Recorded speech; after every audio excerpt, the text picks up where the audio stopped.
الحمد لله خالق الوجود من العدم وجاعل النور من الظلم ومخرج الصبر من الألم فملقي التوبة على الندم فنشكره على المصائب كما نشكره على النعم ونصلي على رسوله الأكرم ذي الشرف الأشم والنور الأتم والكتاب المحكم وكمال النبيين والخاتم سيد ولد آدم الذي بشر به عيسى بن مريم ودعا لبعثته إبراهيم عليه السلام حين كان يرفع قواعد بيت الله المحرم، فصلى الله عليه وسلم وعلى أتباعه خير الأمم الذين بارك الله بهم كافة الناس العرب منهم والعجم.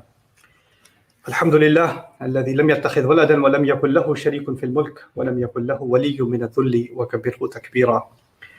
والحمد لله الذي أنزل على عبده الكتاب ولم يجعل له عوجا.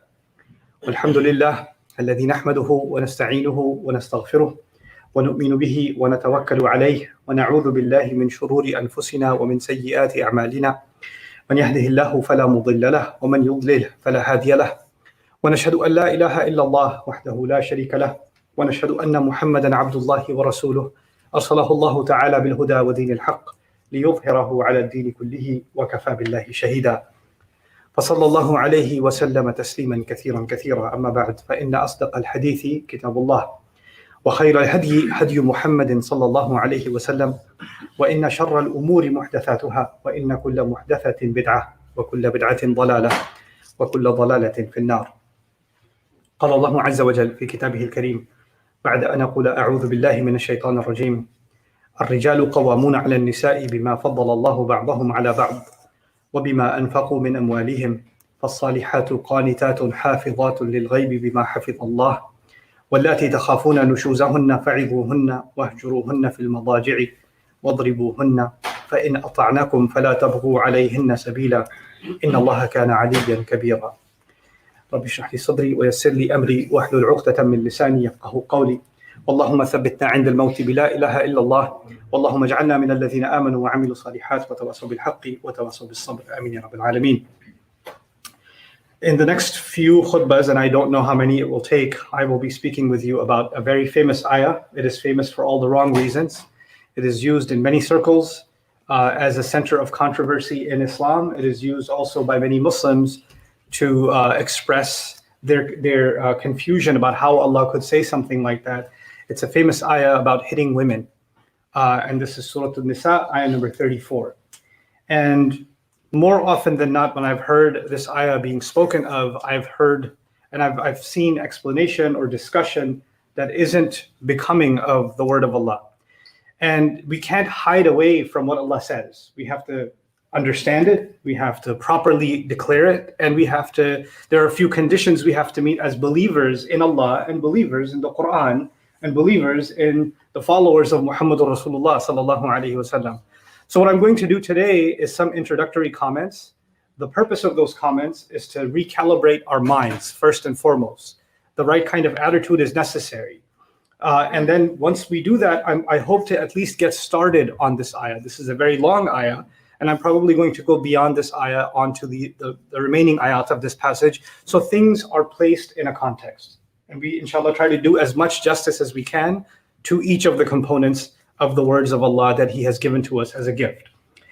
So first and foremost, we believe as Muslims, وَكَلِمَةُ اللَّهِ هِيَ الْعُلْيَا. The word of Allah is the highest. There's nothing higher than the word of Allah. And what that means is, for me as a Muslim, that means that I cannot use my own assumptions, I cannot use my own bias, I cannot use my own culture, I cannot use my own new modern sensibilities, I cannot use peer pressure or societal pressure from outside, I cannot use any other force to put any kind of influence on what I get from the word of Allah. Because the word of Allah is the highest. If, for example, somebody has a real problem with something Allah says, yeah? And I say, well, these people are going to be very offended by what Allah has to say, so maybe I should interpret it in a way that some people are not as offended. Then I put my concern for those people higher than the word of Allah. And then I no longer believe kalimatullahi hiya al-ulya. I no longer believe the word of Allah is in the highest place, because something else became higher, and now the word of Allah has to surrender to this pressure, the social pressure, right? And the social pressure is of two kinds. Some and this particularly in the context of this ayah, some would like to interpret this ayah in a way that is not true about the Quran at all. Some would like to justify actions using this ayah. They would like to justify behaviors that the Quran never justified. And others would like to almost apologize for this ayah. We're sorry that, this is there. Let's find a new creative way of interpreting it so everybody thinks that we're not so savage and we're not that bad, right? So there are people that may, and these two things, they're both a kind of bias.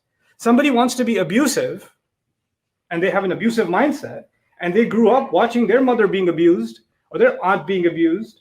And now they're a husband themselves and they want to carry on that legacy because they're scarred by it themselves. And now they're going to find this ayah as the perfect weapon to not only do the wrong that they're doing, but also use the word of Allah for it. You understand? So they can do that if they want.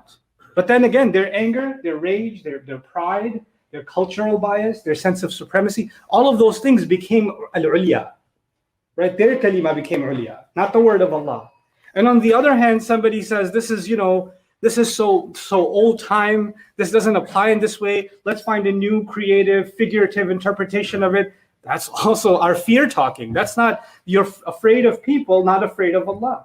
How am I going to stand in front of Allah on Judgment Day and explain to him that your word did not scare me, but people's opinions of me, because I believe in your word, that scared me more? Then what is the point of having empty khutbahs about the taqwa of Allah and the fear of Allah and the conversations about Judgment Day if we can't even be loyal to the word of Allah? That's the first preliminary thing that I wanted to mention to myself and to all of you. So the bottom line is, no matter what is said, if you speak the truth, someone will be offended. Someone will be offended. There is no such thing as speaking the truth and not hurting anybody's feelings. There is no such thing. Truth is disliked by someone or the other. And I tell you, what I will try to explain about this ayah and the subsequent ayat is what I have come to understand to the best of my ability, having discussed the ayah with different scholars, having done my own research, language analysis, tafsir study, textual and contextual analysis. Whatever I can do as a human being to try to understand these ayat, I have tried to do. That doesn't mean that I own or have a copyright over the true interpretation of the ayah. That's not what it means. It means I have made my best human attempt to understand what Allah Azza wa Jalla is saying, which means I completely stand corrected. Somebody can come along and say, no, you're wrong for this reason, this reason, and this reason. And that is actually how we grow. Nobody claims that they have the full, complete, perfect understanding. And if someone does, then they have some kind of self-righteous pill they've had in the morning that I don't seem to have in my possession. I don't have that. So I will try to present something to the best of my ability, in the most sincere possible way, as unbiased as I can try to be as a human being. We're all biased in the end in some way or the other, but as unbiased as I can possibly be to try and do justice to the word of Allah. But another final comment, an introductory comment about the Quran in general, and that applies to every ayah, including this one. And that is that as a believer, we believe the Quran is a rahmah from Allah. Like, Allah gave me life, that's a rahmah, that's love and care from Him. Allah gave me health, that's love and care from Him. Allah gave me the ability to provide for myself, that's rahmah from Him. Allah gave me health, that's rahmah from Him. Allah gave me parents, family, some of you got citizenship, that's rahmah from Him. Whatever circumstance you have, every blessing you and I have had is a result of Allah having rahmah on us. And that same Rabb of ours said, Ar-Rahman allama al-Quran. He said, it is Ar-Rahman, the exceedingly unimaginably loving and caring one, that in fact taught the Quran. Which actually many haven't understood, that Allah could have used any one of His names to describe Him teaching the Quran, but He used Ar-Rahman. And what that means is everything He has taught in the Quran is a direct result of His extra overwhelming love and care for you and me. Man, woman, child, everyone, every human being. So nothing in the Quran contradicts Allah's rahmah. Nothing. If you want to understand something with a bias, if you want to understand the Quran with a bias, the only bias a believer should have is that this can only be rahmah from Him. He's only saying this because He loves me more than anyone else can love me. He's only saying this because he cares for me more than anybody can care for me. If I don't have that belief, if somehow in my heart or my mind, I read something that Allah says and it bothers me and I say, I don't know, that sounds a little harsh, or that sounds out of place, or that sounds unfair, or that doesn't sit well with me, or I'm uncomfortable with it, then you know what the only thing that's possible is my understanding is not in the right place, my mind is not in the right place, or my heart is not in the right place. Because if I have the courage to say, I could have done a better job telling human beings what to do, or I could have had a better rule, there could have been a more sensible rule than the one that's here, then I'm somehow claiming that I have more capability of wisdom and rahmah than Allah Azza wa Jalla does. And we ask Allah for a refuge of even thoughts like that. So maintaining the supremacy of the word of Allah is the first thing that I want to highlight. Now on to the ayat themselves. And today's subject is going to be something that I've talked about many years ago, but I will repeat because it's important for the purpose of this series. And that has to do with the fundamental term that defines the relationship between men and women in this ayah. Allah says, "Ar-rijalu qawwamuna 'ala an-nisa'i." That's where the statement the ayah is opening with. Ar-rijalu qawwamuna 'ala an-nisa'. Those of you that are familiar with the Arabic language, even if you're not, ar-rijal is men and nisa is women. And in between the two, the khabar, men's role has been defined in this statement. And the statement is, men are, now I won't translate it yet, I'll just say the Arabic, qawwam, over women. Men are qawwam over women. Now we have to really understand the word qawwam. So if we don't understand that word right, the rest of everything Allah says will not be set right. You know how like when you're taking a course, if you don't get the proper orientation, the rest of it's going to be off. If you didn't understand the concepts in chapter 1, forget the rest of the book, right? So the statements that are about to be made in this ayah open with this opening remark. And that remark sets the stage for everything else that is about to be said.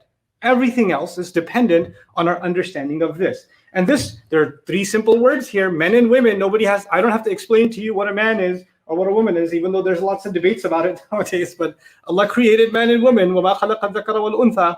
He did. That's clear to us. The only thing missing now is an understanding of the word qawwam. So a few things about that. Just an appreciation of this word. First and foremost, Allah revealed all languages, all of them. Every language that human beings speak across this earth and have ever spoken, even the ones that are extinct now, were all revealed by Allah through Adam alayhi salam. They're all byproducts of what was given to Adam alayhi salam. And Allah taught Adam directly alayhi salam. So language is considered sacred from the beginning because allama Adam al-asma. Allah taught Adam alayhi salam al-asma. He taught him how to speak. Allamahul bayan. He taught the human being speech. So all language is sacred. But within those sacred languages, Allah early on chose certain languages to reveal His words, right? So He chose certain languages for His revelation. So a language that was honored by Allah was the Hebrew language, for example, when Torah was revealed to Musa alayhi salam, as an example. Similarly, of all the languages, Allah honored the Arabic language, just like He honored the Arab Prophet alayhi salam, above all else, because He chose to reveal His final word in the Quran, in the Arabic language.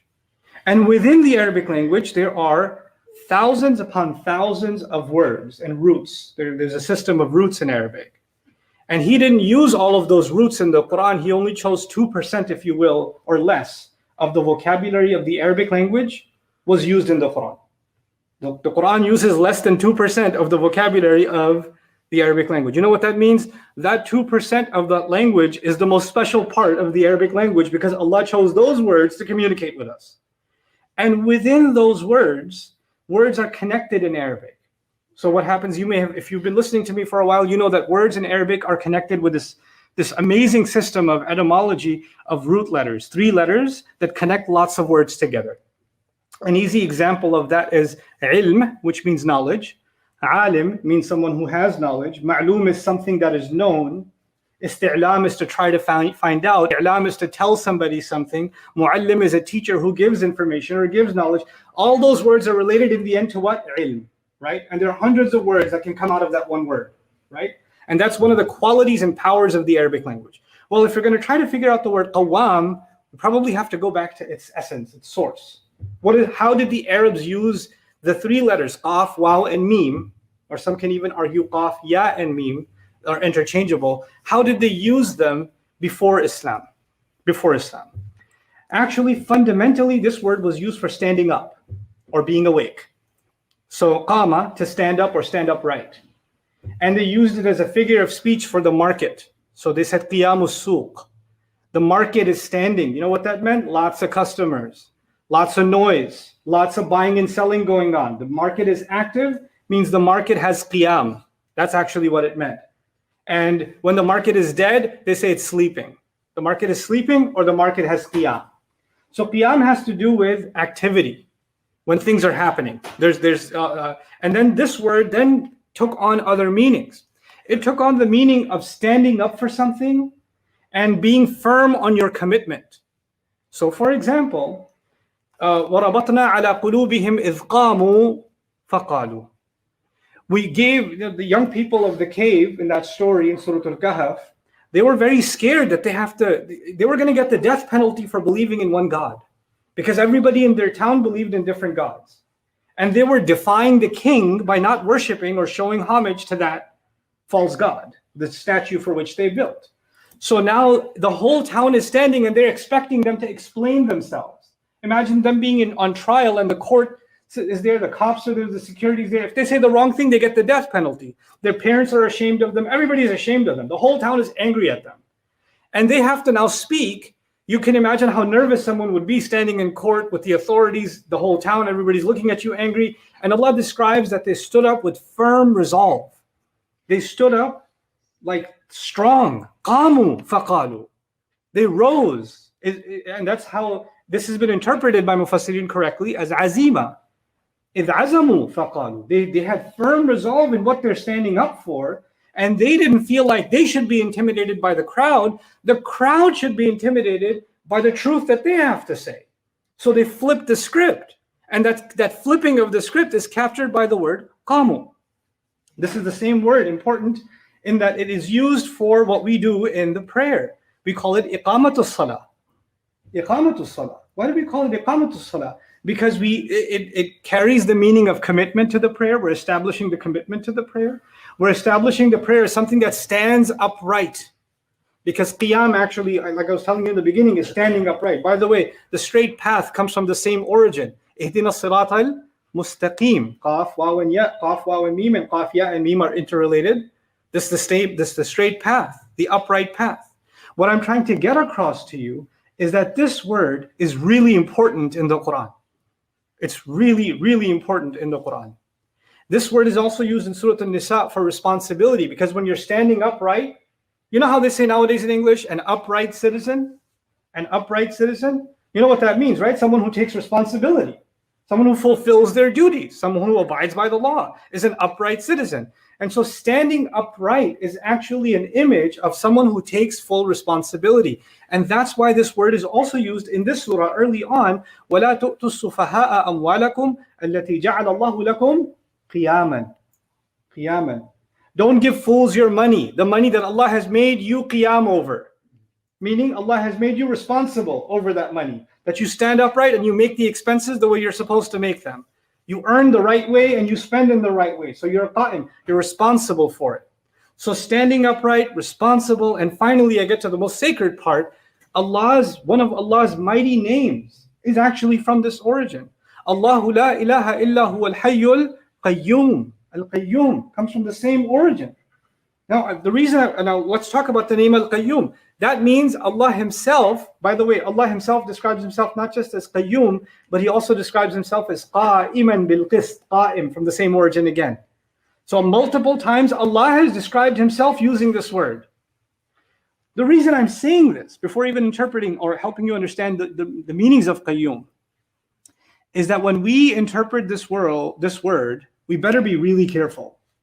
Because Allah uses words related to this even for Himself. You see, it's so sacred, this word, these letters, that they are used for our prayer, for the straight path, mustaqim, for commitment, and names of Allah are associated with it. Names of Allah, qayyum, qa'im, coming from the same origin. So we don't get to loosely translate or interpret this word because it's a matter of something very, very sacred. And Allah has honored men by using words, letters, in their etymology that are related to one of his own names and put that responsibility on men. He's put that responsibility on men. So Allah has profoundly honored men in this ayah by using a shared word for us. So now let's talk about what does it mean that Allah Azza wa Jalla is al-Qayyum and al-Qa'im. Qa'im bil-Qist means someone who maintains or stands up for something. When somebody maintains something and somebody stands up for something. So qa'imun bihi as opposed to fa'alahu. So if I did something, then fa'altuhu, I did it. But if I did something with commitment and I stood by it and I saw it through the end, qumtu bihi.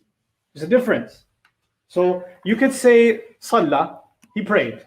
But if you say qama bis salah in Arabic, qama bis salah, in modern Arabic they're interchangeable. Qama bis salah, ay salla. La farq baynahuma. But there is a difference. The second one, qama bis salah, actually means someone who made the commitment to pray and did right by the prayer. Qa'iman bil qist is a description of Allah and the believers. Again, in that ayah, Allah took the angels, the believers, and Allah Himself and described Himself. Shahidallahu annahu la ilaha illa huwa wal malaika wa ulul ilm qa'iman bil qisti. And He used that hal form. Why? He's describing Himself as someone who stands by justice, who stands by and commits to justice, and so do the angels, and so do those who have been given knowledge. Ulul ilm. Now let's come to the word qawwam and how it's used. Qawwam is used for someone who stands upright, who does the honorable thing, who shows commitment, and who takes responsibility. Standing upright, doing the right thing, doing the noble thing, doing the dignified thing. When someone's standing upright, you know what that means? They don't bend easily. They don't bend easily. They don't come into pressure. They don't let their anger make decisions. They don't let their fear make decisions. They understand their responsibility and their role, and the decisions they make are based on that responsibility.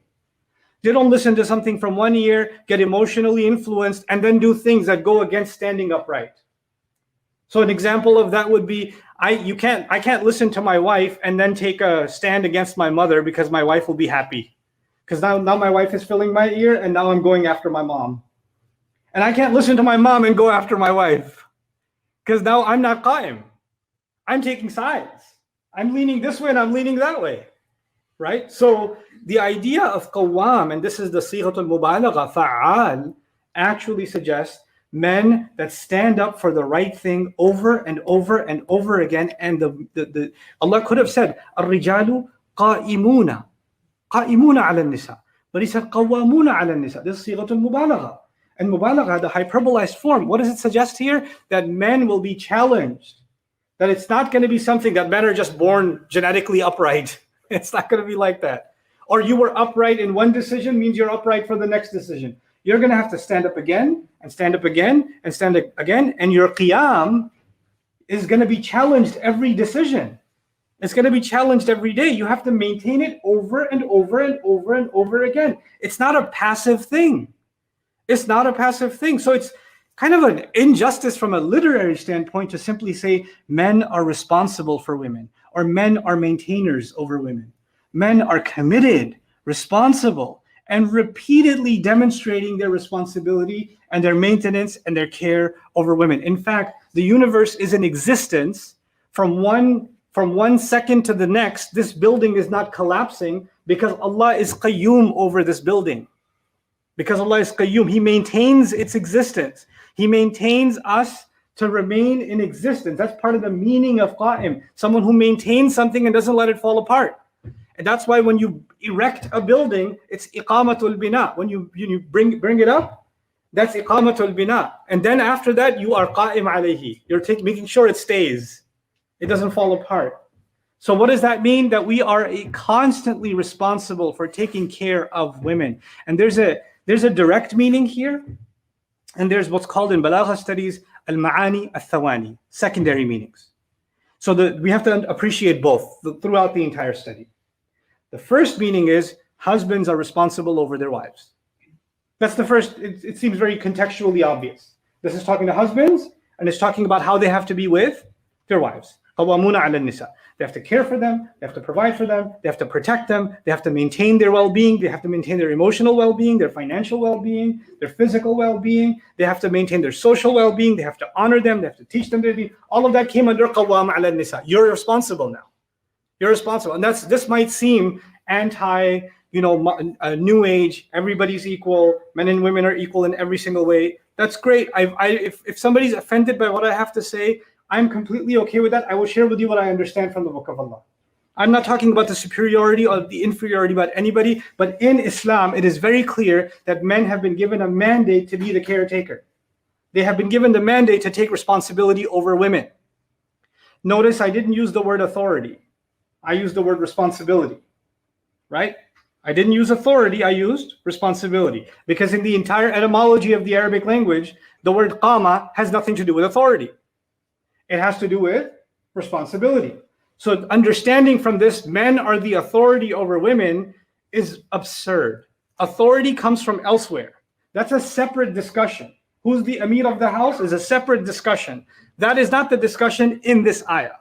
Don't bring into this ayah something Allah didn't say. We have to speak the truth, whether we like to hear it or not. And when somebody gets offended, what are you saying? So men have no authority? No, that's what you're saying. That's what you're implying. You want to get jumpy about it. You want to get, a little bit rattled about it and triggered that I'm trying to say something I didn't say. That's on you. But I have to, and we have to be as honest with the word of Allah, no matter who gets triggered, no matter who gets offended. A female might get offended. What do you mean they're responsible? Well, I'm not responsible. You want to take that and run with it? That's up to you. I still have to do, and you still have to do as much justice as we can to the word of Allah as it has been said.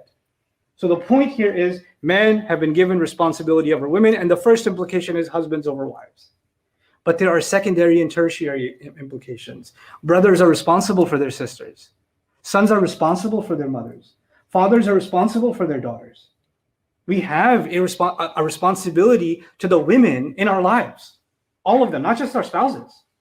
And they also depend many times for emotional support, emotional protection, financial protection, physical protection, social protection from a mother can expect that from her son. A sister can expect that from her brother, can't she? So we have to take that role of qawam and apply it across the board. And this is a very powerful reality. It's a powerful reality because in saying so, that's the secondary meaning, not the primary, the secondary meaning. What that does is it makes me understand as a man that Allah created me as a slave of His, and He gave me certain responsibilities. He made me responsible for the prayer. He made me responsible for, paying my zakat. He made me responsible for earning halal. And I'm answerable to Allah for all of those things. Everything He put responsibility on me, I'm answerable to Him. So when He made me responsible for women, He made me responsible for making sure they're okay, for maintaining, for doing right by them, for teaching them the deen. That means just like Allah will ask me about my prayer, Allah will ask me about the women in my life. He'll ask me about my mother. He'll ask me about my sister. And more directly, He'll ask me about the spouse. This is why the Rasul ﷺ says, خَيْرُكُمْ خَيْرُكُمْ لِأَهْلِهِ. The best of you are the ones that are the best to their family. The best of you are the ones that are the best to their family. This is where the ayah began. And the tragedy of this ayah, at least what we've done with this ayah, the ayah began by putting a huge responsibility on who? On men. And now we have the audacity to think this ayah is about putting men at an advantage. Benefits are not being discussed here. You know what's being discussed here? Responsibility. And we flipped it. Instead of taking responsibility, we've turned this ayah into men have rights because they have the authority over women. Your rights are there. My rights are there. There are certain things in which I do, in fact, have authority, as politically incorrect as that might sound. And that will come under discussion too.